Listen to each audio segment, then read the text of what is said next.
today's talk, I'm going to talk a little bit about plant folklore, and what that really means is I'm going to take you to some plants and tell you some real short stories or trivia or things about that plant, and how it ties into, in some cases, mythology, in some cases just kind of common usage, and in some cases some folklore stuff. So let's get started.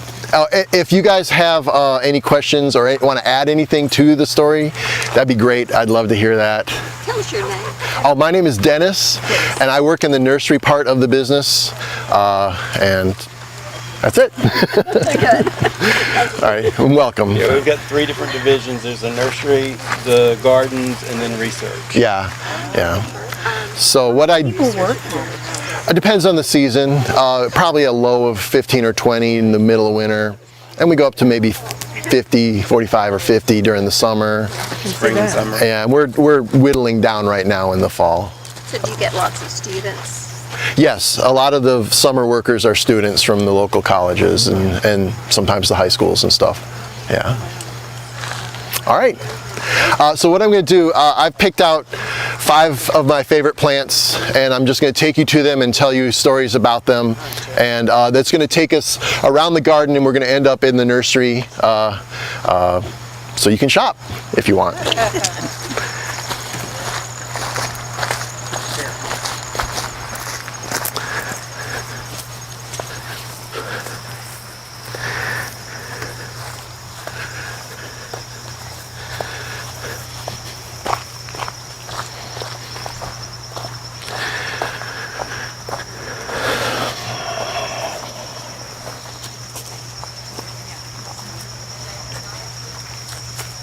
I need to walk slower. So come on in, gather around, make room for everybody. The first of you can come a little bit past where I'm standing. You'll still be able to see. So the first plant I want to talk about is this little fern here. Okay, it's in the genus Adiantum. We have a lot of Adiantum species throughout the garden, and our folklore about this plant, I like this fern. It's really finely textured, and it's got the little wiry stems, which are often black. It's real pretty, real tough. And the folklore about this plant ties into Roman mythology. Okay, it is named after the goddess Venus. Okay, Venus was the goddess of beauty and love and desire and sex, and the tie-in, there's several tie-ins. First of all, the little fronds on the end of the leaflets are, I'm going to pass this around, are triangular shaped, which reminds old botanists of the way a woman's hair comes off the back of her head and rests on her shoulders. Okay, and so one of the common name for this fern and a lot of the Adiantums is Maidenhair Fern, and it's for that reason. That is a common thing. We actually happen to be standing beneath a maidenhair tree, which has leaves of the same shape of what reminded people of a woman's hair falling across her shoulders as well. So here, I'll pass these around here, and I have, to go along with my stories, I have a little handout, pictures that I'm going to pass around. You can pass them from person to person, and those of you on the internet, you can open up another window and look these same things up. Okay, so Maidenhair Fern, named after Venus. There's several tie-ins. This particular species here is Adiantum venustum. You can hear Venus in that name. Venustum is actually from the Greek it means beautiful. And of course, Venus being the goddess of beauty and everything, there's the tie-in there. So Venus became the word venustum, which was their word for beautiful, which then was associated with this particular fern. There's another fern species in Adiantum called Adiantum capillus veneris, and that epithet, capillus means hair, and veneris means Venus, so it's Venus hair, and that's another species. It's got the same shape, but it's a little bit taller fern. Does that spread? It does. So where It is does. this native? This particular one I think is native to Asia. But there are adiantums native everywhere. There's Adiantum pedatum native to the U.S. and there's Asian ones, and there's But not that not small. the yeah. Y'all sell this? We do. Some of the plants we talk about today, we do sell. I do work for the nursery, so I am thinking, when I made my talk, I was thinking of that too. So this is a female out of ginkgo? This Ginkgo Biloba is this genus name, a species name, and Maidenhair tree is the common name.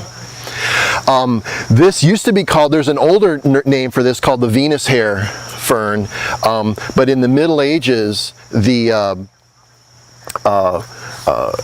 Christian people in the Middle Ages did not like any reference to pagan religions. So anywhere where there was Venus being referred to, they changed that to maiden, just to refer to any woman instead of the one epitome of a woman, Venus. They changed it over to that. So Venus hair, maiden hair are common. I have some notes I'm going to refer to from time to time, so I don't forget any of the really good stuff. All right, so there's another tie-in, a little bit weaker. The genus is Adiantum, and that comes from Greek, and the prefix a means not or without, and the suffix diantos means wettable, and so the leaves are unwettable, which basically means they have a waxy coat on them, and when it rains the water beads up and rolls right off. That's a tie-in to Venus, and that's a tie-in to my picture, which I'm going to start around. There's a famous painting by Botticelli of the Birth of Venus, and I printed out a copy of the Birth of Venus. You pass around for you guys. So Venus, the goddess who this fern is named after, was born right out of the ocean. Her father had been in a fight and was bleeding into the water, and when his blood hit the ocean, it boiled up, and Venus rose up out of the ocean on a clamshell and was blown onto the island of Cyprus by another god named Zephyr, who's in the photo. And so that is, and she came out of the ocean fully formed and completely dry, just like Adiantum, unwettable fern. So that's another little tie-in too. It's interesting that it's unwettable, and doesn't it require a lot of moist soil and moisture? Yeah, ferns do well in this kind of woodland, moderate moisture all the time kind of deal. So it's the leaves that are unwettable, and the water sheds off of them.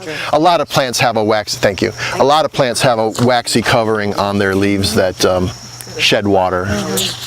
So it's a shade-loving plant? Yes, it's a shade-loving plant, and some of the plants we're going to talk about today are sun, and some are shade. Most ferns are shade lovers. We do have a group of ferns that we call sun ferns that do grow in full sun, if you want to grow a fern and have a sunny spot. Let's see, did I get everything? Yes. Okay, that's everything I wanted to say. Does anyone have anything they want to add about Adiantum or Venus or anything like that? Any questions? That maidenhair, I remember my grandmother had 2 or 3 different types of maidenhair ferns inside the house as house plants, and she would say, just fluff it up. They like to be touched. Just always like. Sure. Yeah. Which is funny, and it was like it responded to her. It really, I know that. Well, they do. If you touch a plant, mostly what it is you're there looking at it, and you can see when anything starts to go wrong, and you're there to give it the attention it needs. So that, in that respect, touching a plant is very helpful. Yeah.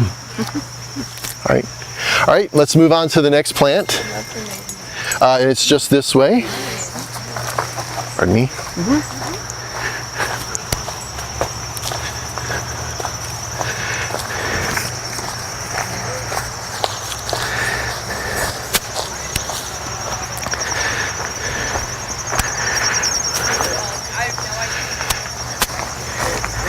We're going to talk about this one, so you guys can move on by, and just so you can see that one. Oh yeah, surprise lilies, naked ladies. Yeah, Lycoris is the Lycoris. We have a bunch for sale. Some are red, some are yellow, some are pinkish, a whitish, and they are blooming right now. They started several weeks ago, different ones, and they bloom for a week or 2 at a time, and then but they bloom. There's a, depending on the cultivar, they'll bloom in sequence throughout the fall. It's into probably for another 4 weeks or so. Yeah, they're really cool. We have a huge collection of Lycoris. One of our specialty. It's one of our specialty collections, and we've been breeding with them, and we've got this wide range of colors. They're really cool. It's one of our things we're really proud about right now. Yeah, we had one of the largest collections of Lycoris species and cultivars, and there was a gentleman in California who had the largest, who was retiring, so we bought his collection. So yeah, and that was a few years ago, and we have hundreds and hundreds of hybrids and things around the garden and in our research area, and Tony's evaluating them all for to see if they'll make good garden plants for the southeast, and most of them do. Do they make good cut flowers? yes, Yeah, not terribly long-lived though, right?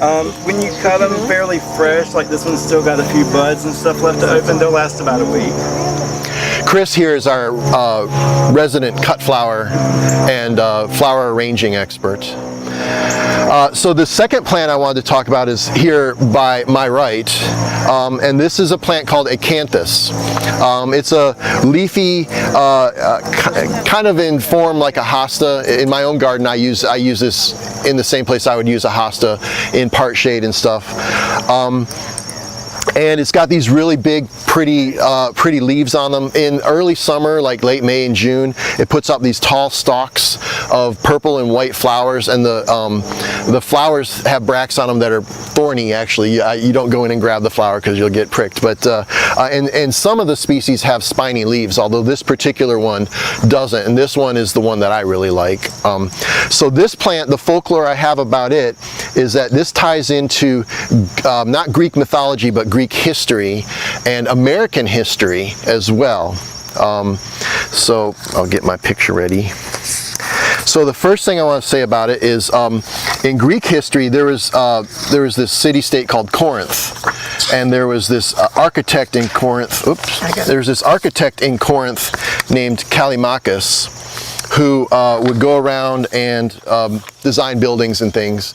And he happened to be walking by the grave of this young woman who had died, and her family had placed a basket, an ornamental basket with some of her belongings in it next to the grave to kind of honor her. And they had placed it right on top of an acanthus plant. They had crushed it. The plant is so tough that the leaves and the roots grow up, they hit the bottom of the pot, and they spread out and went around and made a ring around the pot. And Callimachus, the architect, was so taken by this motif of a pot with these beautiful leaves around it that he took that motif and built the Corinthian columns out of it. If you have ever studied architecture, you know there's the Doric and the Ionic and the Corinthian columns. Well, he was in Corinth, he was designing a column. The Corinthian column is actually, the top and the bottom of the column is a basket with these leaves around it. I'm going to pass the picture around so you can see. I have a picture of a top of a Corinthian column. And that's the first of our little folklore tie-ins for this plant. The second bit of folklore about this plant ties into American history. In 1775, the U.S. Second Continental Congress was charged with creating some paper currency, and so they created some dollar bills. And all of our founding fathers were well educated in Greek history, so they knew this story of Callimachus and the Acanthus and this and that. And so they liked that story of the plant that is so tough that even though something is pressing down upon it, it still comes up and is successful. And so they created the first, one of the first U.S. dollar bills, which there's a picture of on the handout there, has that same picture of the top of a Corinthian column with, and I have to look up there's a motto on top of it, and Depressa Resurgit, exactly, Depressa Resurgit. Depressa Resurgit is translated roughly meaning, though pressed down, it rises again. And of course, at the time in U.S. history when we were being pressed down by British colonialism, that meant a lot to our founding fathers. So this has a tie into American history as well. There's a third little thing. There's this concept of the vegetative spirit or deity or whatever that inhabits woodland areas. And that goes all the way back to the Mesopotamians, but you see it in Greek and Roman mythology. You see it in Middle Ages Christian art and architecture and things, and even up to today you'll see things like wild religions like Wiccan and things like that. And they have this concept of spirits or deities or whatever that are vegetative in nature. There's this one that you see a lot in art called the Green Man, and you can buy little Green Man things to hang in your garden too. The Green Man, whose photo is on the handout, is often depicted with made a man's face with acanthus leaves around him. He's formed of acanthus leaves. There's also a green woman, and she too is made of acanthus leaves, and sometimes there are green animals as well. Any questions or any? It's really happy there. How about dry shade under a tree? Yeah. With the roots. Very good. Yeah, acanthus is very tough. It would be fairly slow growing, and the flowers won't be as tall. I have this throughout my yard. I have it in sun and I have it in shade. I have it in dry and moist, and it takes it all. It's very tough. What zone are you up here? Here we are zone 7B. Okay. And where are you at? 7B. 7B, yeah. This is fine. What this plant does, this garden is irrigated, and so this plant in the summertime, this is Jasper. He's coming to join our story. Jasper knows. This plant in the spring looks really good, and then it flowers, and then in the summer when we get to the dog days, especially if it's dry, in my yard where I don't irrigate, it dies down to the ground, dies back. And then in the fall, it pops up again and looks good. And if we have a mild winter, it'll stay mostly evergreen during the winter, but if it's a hard winter, it'll freeze down to the ground too. But it'll come back. It comes back. It's very tough. You'll never kill it. If you ever have one of these and you move it, you dig it and move it, you're going to get another, because any little bit of root that you leave behind, it's going to regenerate. So it's a great plant. It's not super vigorous, so it doesn't really take over, but it is very tough and very pretty. I really enjoy this plant. Any other questions? These are both Summer Beauty. These are seedlings off of Summer Beauty. Okay, and knows what they are. so they are. Well, they're like your children are to you. They sort of look like you, but they're not exactly like you. You know what I mean? Or you are to your parents. You sort of look like your parents, but you're not exactly like them. So. But part of the research and stuff that Tony does is we will grow off seedlings and look for genetic variations and things that may be, garden worthy to introduce as a new variety or cultivar. All right, if there are no other questions about acanthus, let's move on to the third area. We're going to go to the back patio. This is a different question. Could you tell me what this is? I'm sorry? Could I tell me what plant? Oh, that is Amorphophallus. Actually, I do want to talk about Amorphophallus. Oh, really? Yeah, and so let's all move 10 feet this way, and there's a bigger one, and we can talk about that one. Oh, I see. Oh, my goodness. Wow. Whoa. So this is for sun. Yes, it grows in part shade or sun. I have it in both places in my garden at home. Regular moisture, not terribly dry. All right, this third plant we're going to talk about, we're talking about folklore. So the story I have about this is actually a ghost story from Japan. So it's a Japanese ghost story. This plant here is Amorphophallus konjac. We grow it here in the U.S. This is one leaf. It's this really cool leaf with this really big, thick leaf stalk that goes down to a big bulb that's underground. Every leaf you see here goes down to a different bulb. In the spring, once the bulb is big enough, you will get a single flower out of it. It's a large, kind of like a calla lily, but way bigger. Purple, fleshy, and it stinks. It smells like a dead animal. But it's really cool looking, and the leaf is super cool looking. Which is what I like about it. So we grow it as an ornamental here in the US. In Asia, they grow this, it's a food crop, believe it or not. The bulb, you can mash it and cook it and extract out of it this gummy substance that they make into a brick. And here I have a photo I'll pass around in a second. And it's called Konjacu, Konjac, Amorphophallus, Konjac, Konjacu. So there's the brick and the photo from our ghost story, which we're going to tell in a second.